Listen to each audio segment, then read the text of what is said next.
David Stearns for the Patriots Playback. We do apologize we did not record an intro or outro at the rink this week, but we did speak to plenty of players and, of course, head coach R.J. Ziggler about the very exciting but disappointing weekend against the Atlanta Knights in the Prince William Ice Center.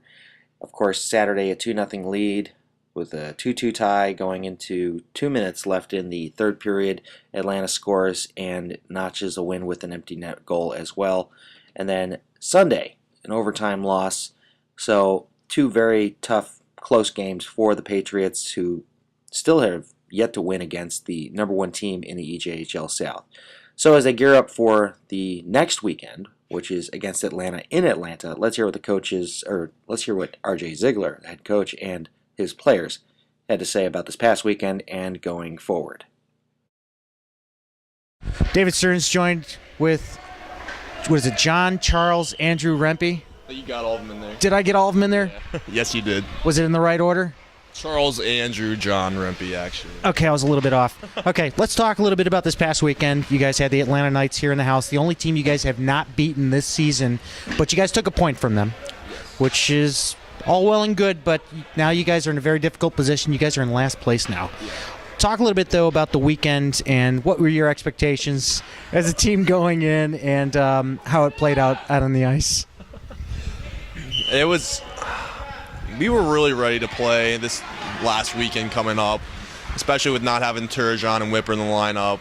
I mean, they both have mono, so that was kind of hard to cope with that, but I feel like we knew our backs were against the wall. We really had to show up and give it our all. I feel like we did, but we can't be content with playing well. That was kind of like RJ's quote for the weekend. So we can't be content with competing.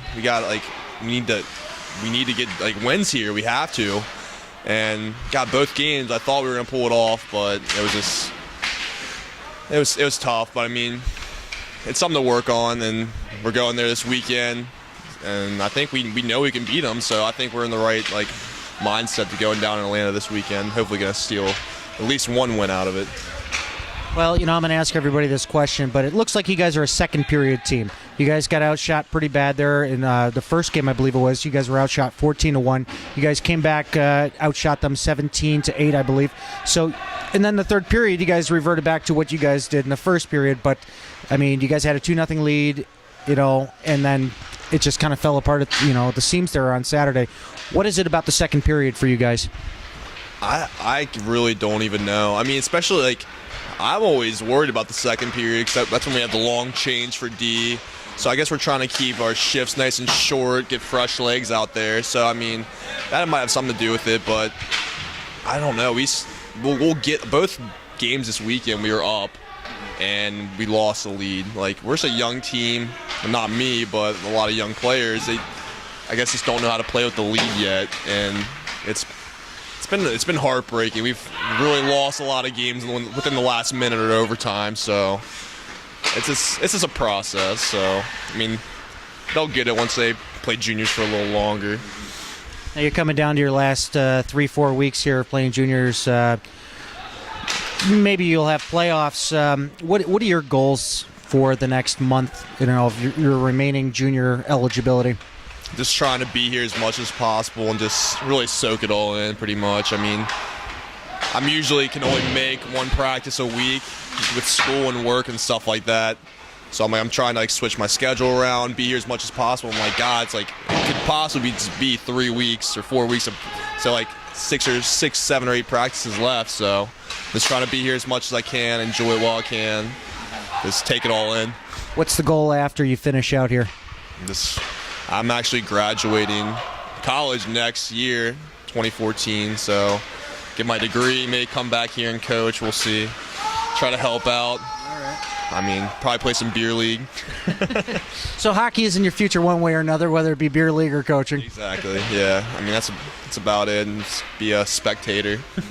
What are you guys looking to do this week in practice to make sure you guys build upon what you guys did this past weekend, being without Whipper and Torsion, and making sure that you have pretty much the momentum? You guys seem to do well down south. Yeah, I think we need to focus on our power play because Torsion and Whipper were on the first unit, and we kind of looked flat out there. So I think we'll probably work on that probably tonight and Thursday, get a good unit out there. Penalty kill was really good over the weekend. I don't think we even gave up one power play goal against them, so that was good. Just keep our 1-2-2 was looking good. D-zone coverage needs a little work, but I mean, it's always harder on the Olympic ice, so it's a little kind of hard adjustment, but I think we'll do fine this weekend. One final question. The breakdown that took place in that overtime, talk about what happened in that situation.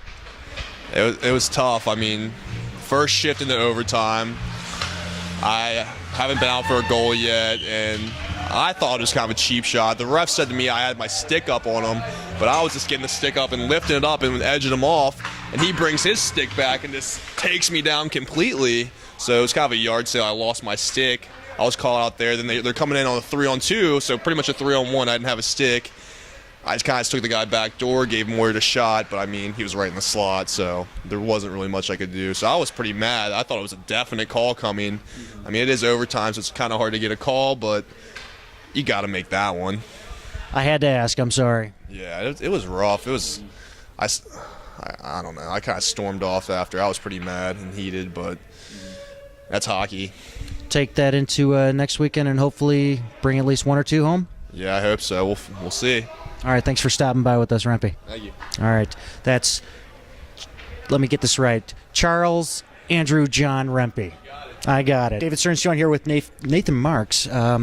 2 goals and 1 assist on the weekend, and a very disappointing weekend, but also a very, very strong weekend without your 2 of top 3 scorers on the team, but you led the way with 2 goals and an assist. Talk about your play during those 2 games. I give a lot of credit to Nick and Alex. I think we're a good line together, and we work the puck well, so if we keep going like that, we'll do well the rest of the season. What happened in that game, though? You guys had the 2-0 lead, and it just came down to the last few minutes there as they tied it up. Talk a little bit about that game and how it progressed from such a high start and then just kind of a low finish. Yeah, I think we got too happy with the 2-goal lead. We seem to do that a lot where we get satisfied with a lead and then kind of let down at the end. So we need to learn how to complete a whole game. Now, Sunday, you guys carried pretty much that lesson, what happened in Saturday night's game, into Sunday. Talk a little bit about Sunday. I mean, you guys came out firing, and just one thing I wanted to talk about is you guys are like a second-period team. Mm-hmm. What is it that happens in the second period versus the first and third period where you guys just come out firing? You guys outshot your opponent in the last 2 games in the second period, but the first and third period, different numbers. I think after the first period, we realized we can play with the team we're playing against, so we get more confidence going into the second, and then that kind of lets off in the third. So I think after the first period, we get our legs going and helps us a lot. What's the attitude in the locker room knowing that you guys may be without Torsion and Whipper in the lineup for the rest of the season? It hurts having our 2 leading scorers out. So if we play our systems, I think we can be okay without them, though. What are you guys looking to do this week in practice to make sure you guys are ready for Atlanta down in Atlanta? Keep working hard, move our feet, work on special teams a lot, and I think we'll be okay. This weekend we found out we can play with them well, so it'll be a good weekend. Well, good luck to you and your line and the rest of the team this coming weekend. All right, thank you. All right, that's Nathan Marks with 2 goals and an assist in this past weekend's 2 losses to Atlanta. David Stearns joined here with Christian Parker. Parker, you had a great weekend this past weekend. We couldn't talk enough about you. Talk a little bit about pretty much what happened out there on the ice. You were grinding away. You were there for the opportunities, and you were one of the most flashy players out there on the ice. Yeah, I don't know. I guess everything just kind of seemed to click this weekend for me. And, we had 2 of our bigger guys out, Torsion and Whipper. So, we needed players to step up, and I think I kind of, played to my potential this weekend. And also, I think our team's been playing really good as a whole, a lot better than we were at the beginning of the season, and that just helps with momentum. I think everyone's playing a little bit better than they usually do. Without Torsion and Whipper in the lineup this past weekend, what were you guys expecting against Atlanta? I mean, you guys going up against the #1 team, national champions from last year. Were you guys intimidated by the fact that you're without your 2 top 3 scorers there, or 2 of your top 3 scorers? Yeah, we were, but I think we just tried to focus a little more on defense.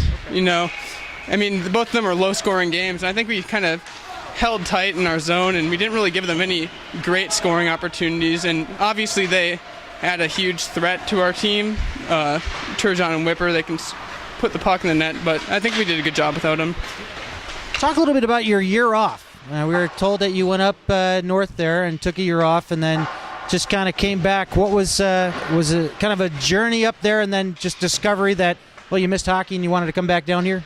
Yeah, I don't know. I mean, I kind of missed playing, and I guess college wasn't really for me. Last year I kind of wanted to take a break and maybe take a year or two off and try out hockey again. You know, it's fun being back on a team and being part of something. So, after the 4 weeks go by here with the remaining games in the season, what's up for you on the other side of this season? I really haven't decided yet. I mean, I may go back to school or I may play again. It's just kind of, I'm just waiting to see how things go.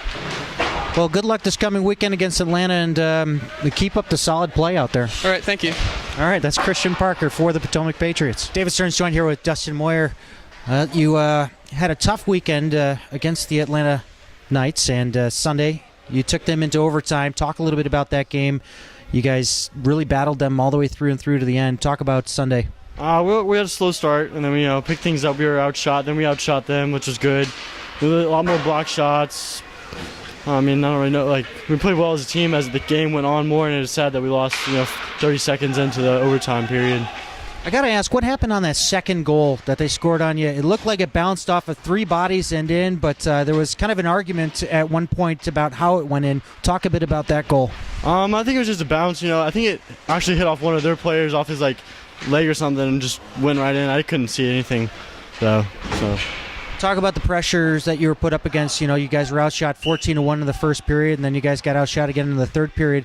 Talk about how you had to focus yourself in to kind of see these shots through. I mean, you had a solid performance. You were making some key saves at the right time. What was going on through your head throughout? Being the number one goalie, that's I want to have that position. So I know I needed to play better, so I stepped my game up. So the expectations are kind of high. Goaltender of the month in December, and then this game against the number one team in the league, reigning national champions. What are you going to do to elevate your game to kind of shore things up, to maybe even lock in that number one spot going through the rest of the season? Continue playing like I did against Atlanta, then, that's pretty much probably the best performance I've had all season. So if I play like that all season, then there's no doubt in my mind that I can be number one. All right, well, good luck this coming weekend against Atlanta yet again. All right, thank you. All right, that's goaltender Dustin Moyer. David Stearns joined here with Jotaro Harding. First time talking with you this year. Why don't you tell everybody a little bit about yourself, your birth year and, all that kind of crazy stuff. I'm a 92 from Laurel, Maryland. It's my second year with the Patriots. And I like to grind it out when I'm out there.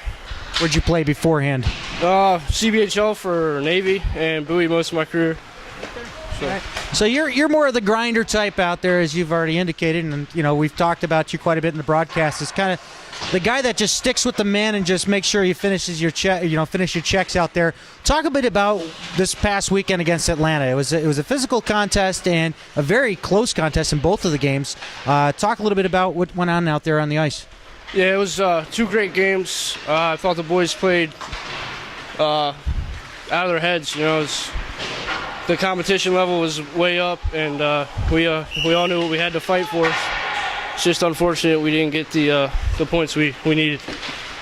Now, this coming weekend, you'll have Atlanta again. What are you guys going to do in practice this week to kind of ensure that you carry that momentum that you guys had, for pretty much half to most of the games on Saturday and Sunday? Well, first and foremost, our practice, they need to be up-tempo, and everybody needs to be focused 100% on what we're doing and the systems we're going over here. So, well, you are a 92, so you are in your last year. What are the plans after pretty much the next 4 weeks conclude after the season? Well, I'm going to ride them out as long as I can. But to be honest with you, I don't really have plans for next season.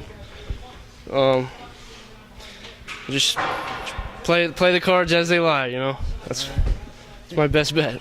Well, good luck this coming weekend against Atlanta. All right, thank you very much. All right, that's Jotaro Harding for the Potomac Patriots. David Stearns joined here with Mike Piccarilli. Pick, well, it's been a long season, and unfortunately, we just got to you right now. Tell everybody a little bit about yourself. Mike Piccarilli. Come from Honeytown, Maryland, about an hour away from here. Been playing hockey for about 10, 12 years. defense all my life, but this is my first year playing offense, so it's a new like adapt to it. So it's pretty good. I like it. So. All right, what birth year are you, by the way? I'm a 93. I'm a late 93, November. All right, so you got another year in you. Yep. So I got another year for juniors. We'll see what happens. See if I can play for RJ, and then I'll just take it on from there.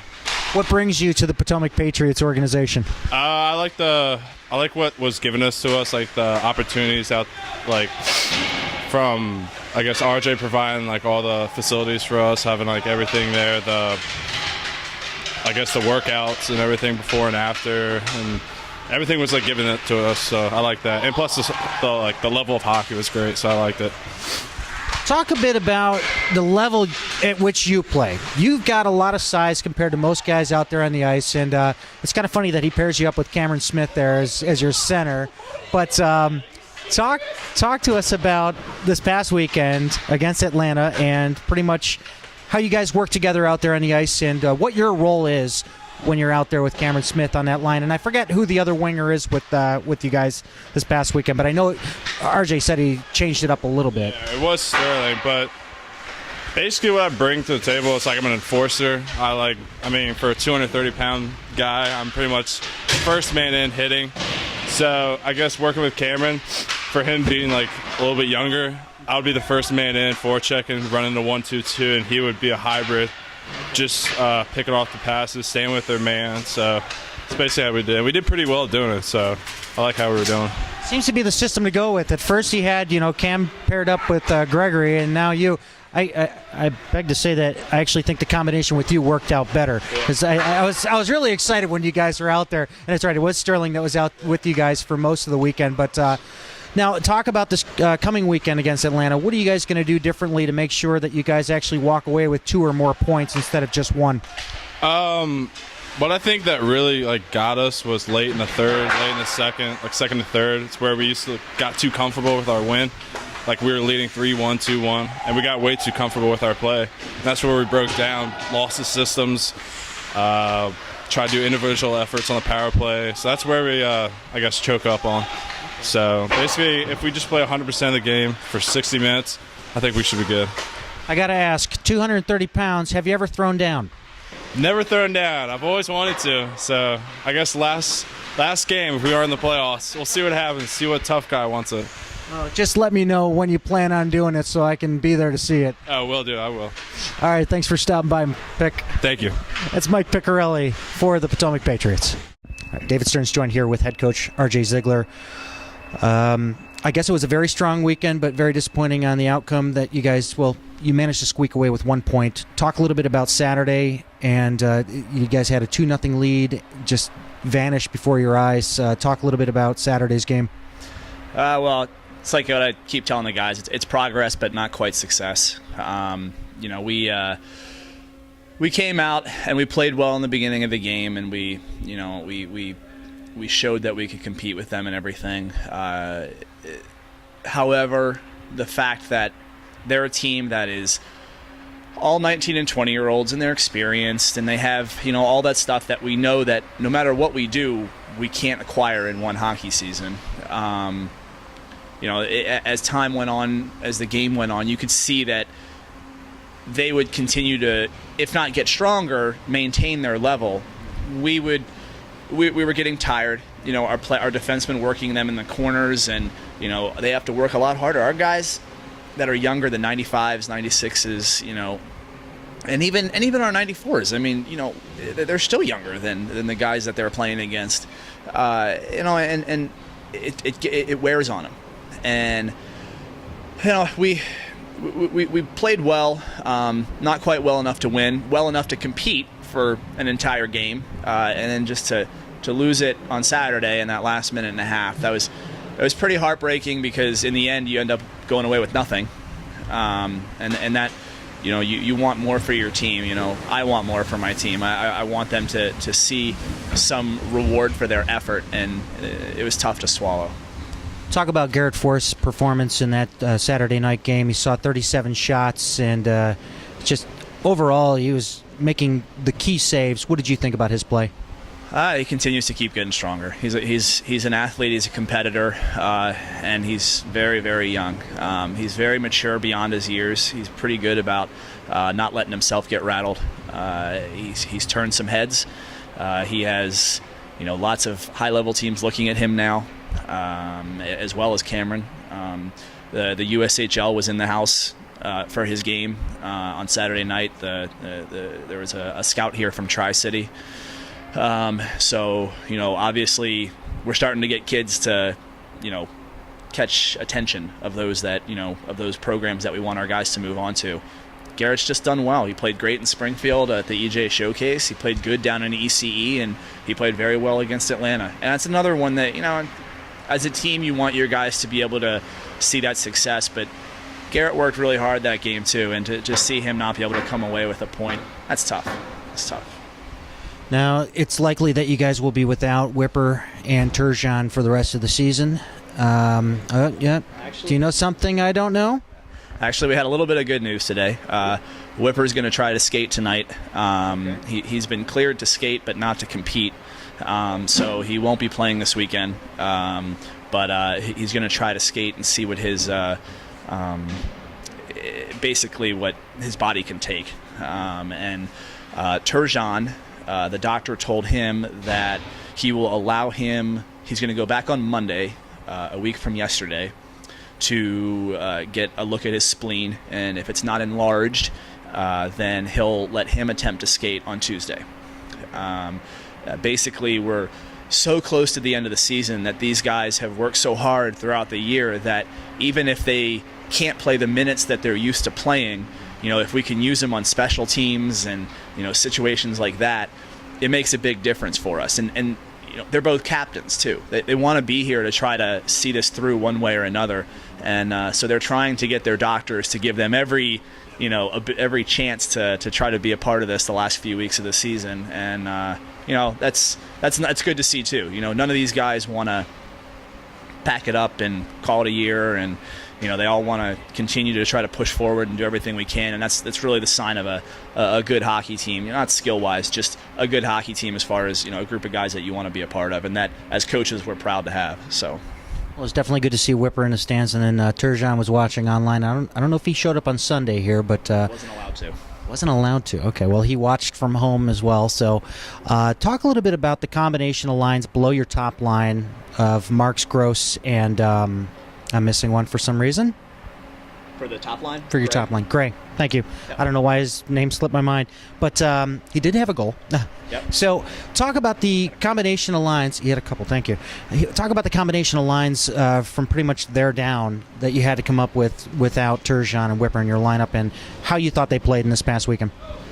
Well, we tried a couple different things, as you could see. We dressed 7 defensemen because we figured that our guys, our D, were going to get tired. So having the extra defenseman was going to be beneficial. So we dressed 7D, which means you only had 11 forwards. We're a team that generally likes to run 4 lines. In this case against an Atlanta, it's for the exact same reason. We can't play 3 lines against Atlanta. You just can't. They're going to wear you down. So we ended up having to double somebody, which in the first game is how Gray ended up on the ice with Gregory, as Gray was doubling, so he got to have some. But basically, we tried lots of different things to try to find some sort of chemistry, something that we could put things together. Cameron, Smith he's played some center the past few weeks. It was a huge undertaking for him to play center against Atlanta. He did pretty well overall, actually. I mean, you could see he lost his man a couple times, but it's because he's a 97, and you're now, it's like, hey, you've played 3/4 of a hockey season with 19 and 20-year-olds. Now we're going to bump you up, and now you have to play center and do all the corner digging and everything. Like, congratulations, that was your small, like tippy toe back into junior hockey, and now we're going to throw you at center against the defending national champions. And he just goes out and does everything we asked him to try to do, and so, and I guess the other one that really stepped up is Parker. I know we talked about him once before, but Jesus, that guy, all of a sudden it just came out of nowhere. This confidence streak has just been amazing. And, so we're going to continue to try to put him in a position to be successful, and hopefully he can continue to step up where we need it here. So. You're a second period team. What is the deal with that? You guys got outshot heavily in the first period of, I think, the second game, 14-1. and then you came out and outshot them 17-8, I believe, in the second period. And it was the same case in the first game where you guys were outshot heavily in the first and third period, but second period, both games, you guys were hot. Yeah, Sunday in particular, we came out, and I think it was just a case of the fact that we were so deflated from having worked so hard in the first game to have it taken away in the minute and a half left. And I think that emotionally that's very difficult for guys to just kind of get back up on it. And so we came out. Fortunately, we were only down 1-0. Dustin made some huge saves. And in the locker room, I could have gone in and yelled and screamed, but I went in and I did the opposite. I was like, all right, guys, it's okay. Like that was your emotional recovery from what happened yesterday. And the good news is that now you're only down by a goal. So don't feel pressure, don't feel anything. Go out there, and our goal this period is just to outshoot them. If you outshoot them, just let everything fall into place, and that was our goal. So the whole shift by shift, guys were coming off, and they're like, we're up by 4, we're up by 6, we're up by 8, and that's and it worked, and it lets them, instead of looking at it as a mountain that they have to climb, they're looking at it as small hills, and it kind of helps them, progress and not feel so overwhelmed by a task, and. I thought that they did just a fantastic job. The rest of the game, not just the second period. I know the third it wasn't as good, but it wasn't bad. And you have to know that Atlanta is going to come out in the third. If they're not winning, they're going to come out. They look and they're like, we're not beating Potomac again. This is what's going on here. So, and they did. They came out stronger, but we held our own and then forced overtime. Bad break, I'll call it that. And then it is what it is. Rempe gave us the rendition of what went down, but he did it with good taste. Let me ask you guys this about your team. You guys are in last place now. It's got to be tough to swallow, but Tampa, we didn't see them soar. Well, it's been alluded to that they were going to soar up. That's what Coach Hildreth has been alluding to. What are you guys going to do to get back into this one? I mean, does it really come down to the mathematics of you at least have to take one from Atlanta and roll through? Well, we can't control anybody else. There's nothing that we can do to control Tampa. There's nothing we can do to control what East Coast is except for when we play them. And we just have to take everything that we do one game at a time. If we can beat ECE the 2 games we play them, steal one from Hampton, we'll have done a lot to put ourselves in a good position. If you look at how we've done the last half of our season, it's been pretty good. You take basically the second showcase to now, our record's not bad. It's pretty good. And if you could take the same period of time with a team that's in Florida, Palm Beach has lost 15 in a row, I hear. And the imbalanced schedule, it doesn't help us much. Seeing Atlanta 8 times and Hampton 8 times, when you play half of your games against those 2 teams, it's pretty tough.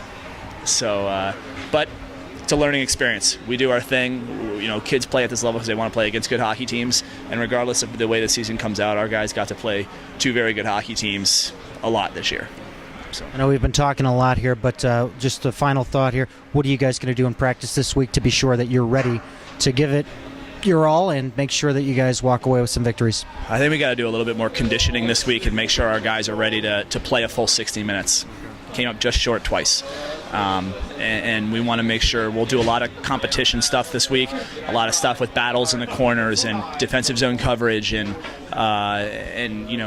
we seem to get offensive chances when we get into the zone. Atlanta doesn't seem to really stymie us as far as the offensive opportunities, but what they do well is when they get in our end, they're tough to get off the puck.